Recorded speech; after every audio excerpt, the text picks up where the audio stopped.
It started to happen gradually. I would walk into a room and say something, and no one would notice.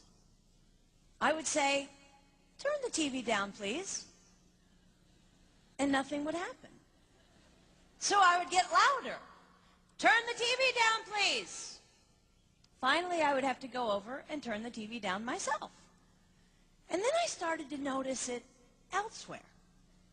My husband and I had been at a party for about 3 hours, and I was ready to go. I looked over, and he was talking to a friend from work, and I walked over, and he kept right on talking. He didn't even turn toward me. That's when I started to put it together. He can't see me. I'm invisible. I'm invisible. Then I started to notice it more and more. I would walk my son to school, and his teacher would say, "Jake, who's that with you?" And my son would say, "Nobody." Granted, he's just 5, but nobody? One night, a group of us gathered, and we were celebrating the return of a friend from England. Janice had just taken this fabulous trip, and she was going on and on about the hotel she stayed in. And I was sitting there looking around at the other women at the table. I'd put my makeup on in the car on the way there. I had on an old dress because it was the only thing clean, and I had my unwashed hair pulled up in a banana clip, and I was feeling pretty darn pathetic. And then Janice turned to me, and she said, "I brought you this." It was a book on the great cathedrals of Europe. I didn't understand. And then I read her inscription. She wrote, "With admiration for the greatness of what you are building when no one sees."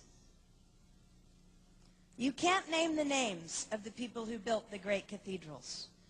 Over and over again, looking at these mammoth works, you scan down to find the names, and it says, "Builder, unknown, unknown, unknown." They completed things not knowing that anyone would notice. There's a story about one of the builders who was carving a tiny bird inside a beam that would be covered over by a roof. And someone came up to him and said, "Why are you spending so much time on something no one will ever see?" And it's reported that the builder replied, "Because God sees." They trusted that God saw everything. They gave their whole lives for a work, a mammoth work, they would never see finished. They showed up day after day. Some of these cathedrals took over 100 years to build. That was more than one working man's lifetime. Day after day. And they made personal sacrifices for no credit. Showing up at a job they would never see finished, for a building their name would never be on. One writer even goes so far as to say no great cathedrals will ever be built again because so few people are willing to sacrifice to that degree. I closed the book, and it was as if I heard God say, "I see you. You are not invisible to me. No sacrifice is too small for me to notice. I see every cupcake baked, every sequin sewn on, and I smile over every one. I see every tear of disappointment when things don't go the way you want them to go. But remember, you are building a great cathedral. It will not be finished in your lifetime, and sadly, you will never get to live there.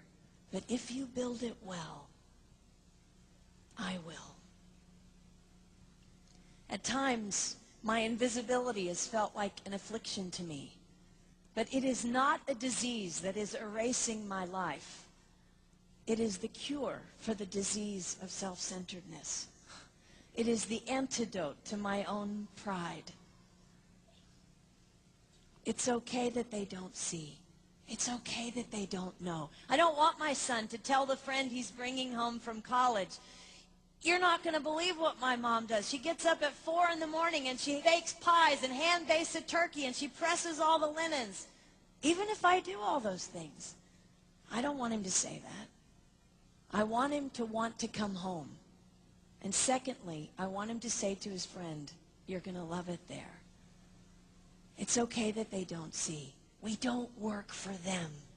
We work for him. We sacrifice for him.